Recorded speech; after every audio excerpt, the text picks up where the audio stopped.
guys, welcome back to my channel. Today we have The House of Earth and Blood, Crescent City by Maas.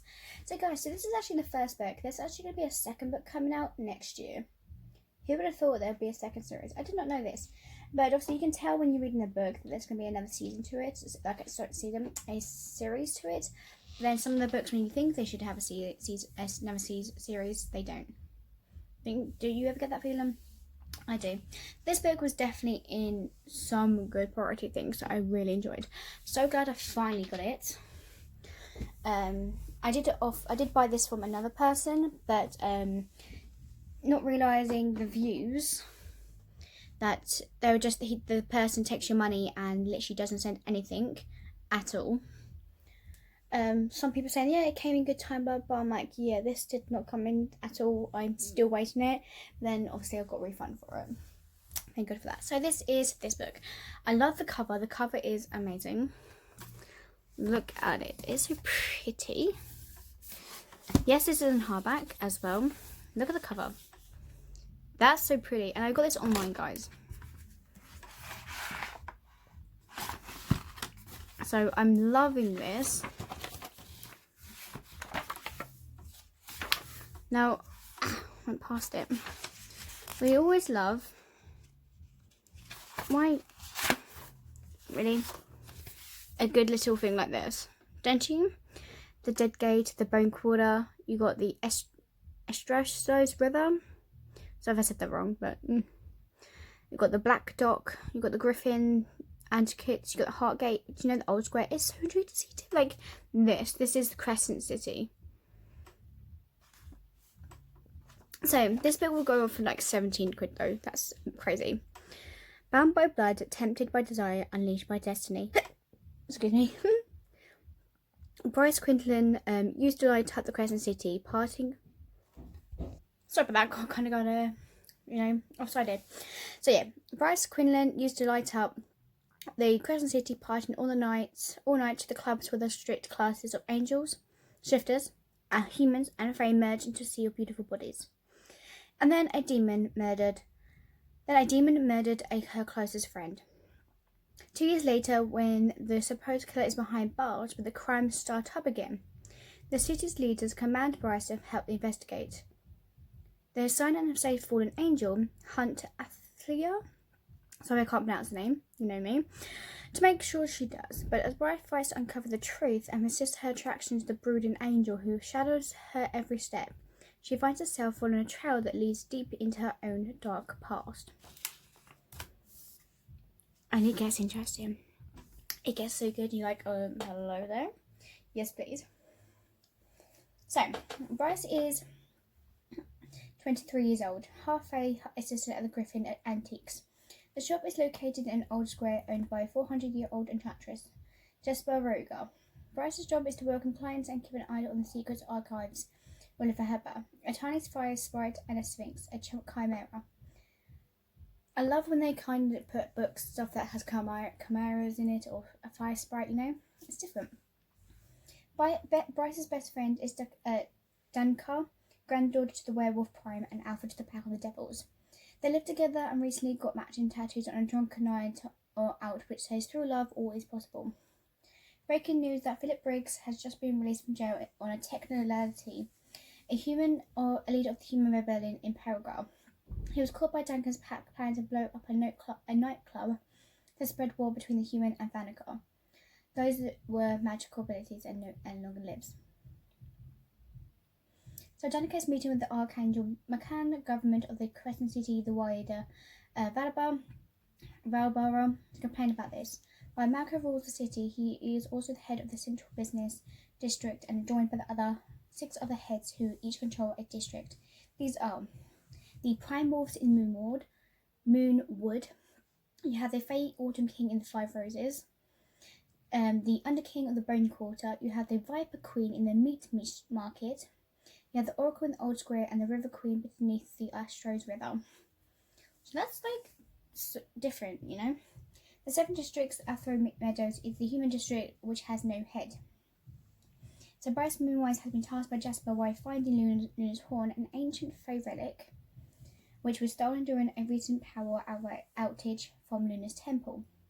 Neither Bryce and nor Danica has yet made the drop into immortality, plan to do together at 27. When they do, they will come into their full power and their aging will slow.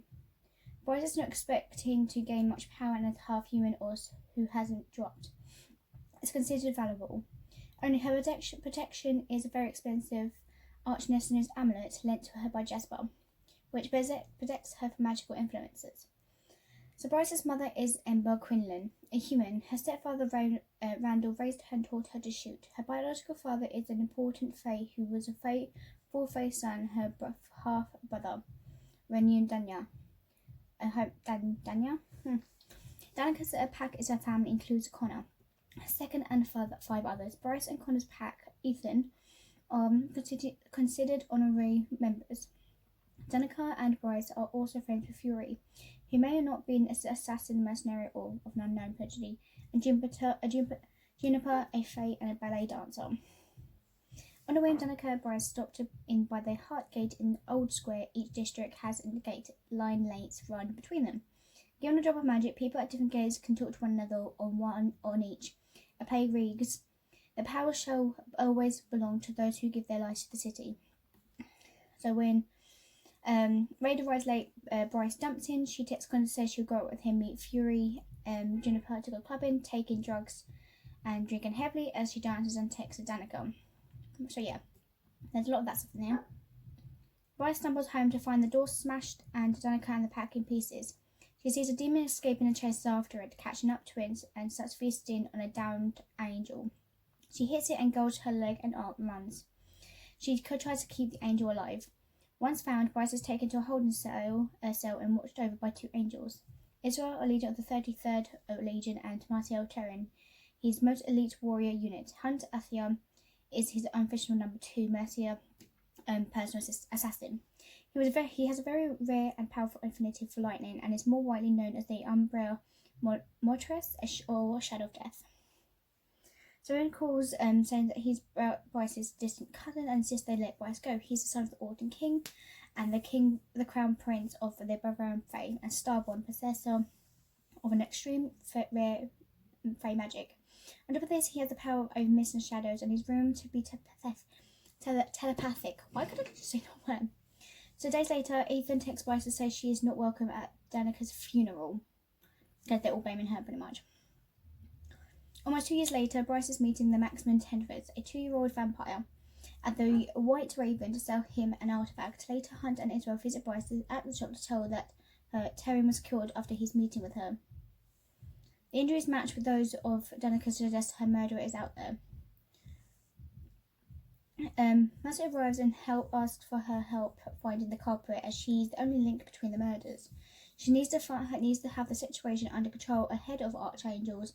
Send her in to visit and submit next month. Once a decade event where Vibrators of ruling powers discuss a policy. So continues on more about the killings, try and find another body turns up. Hunt admits to her that the angel Bryce saved that night was McCann, though McCann doesn't want anyone to knowing. Hunt also admits he suspected Bryce for a time as she storms off, heading to the White Raven, which then explodes.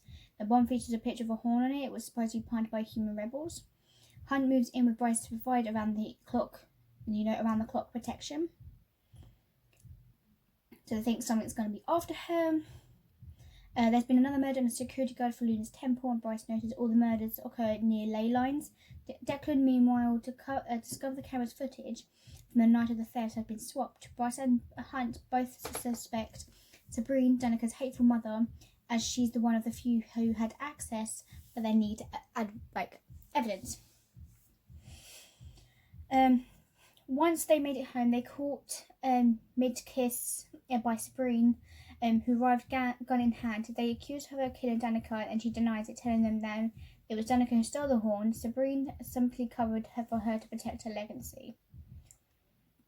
Continues on more about this stuff that's going on.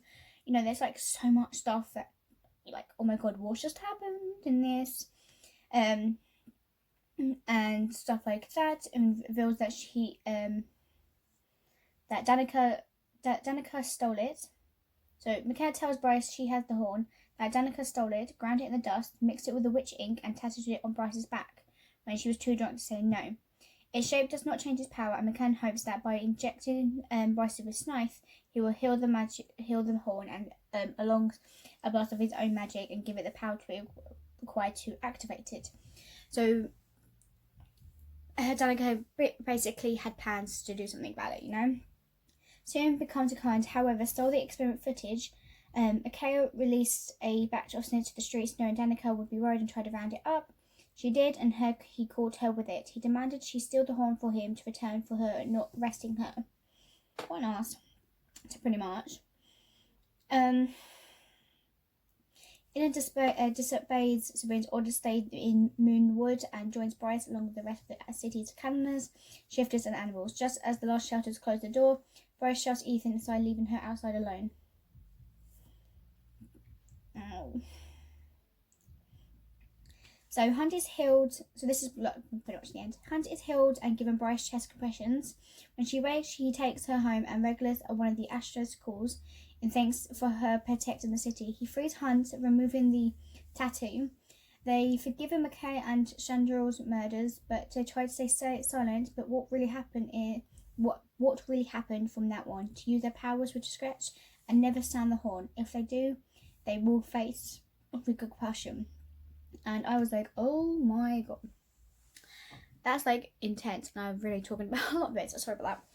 But this book was so fun to read. I actually enjoyed it. I literally was like, as I was reading it, I try and get myself comfortable with this. I could not sit possible. I was literally moving around going, what just happened?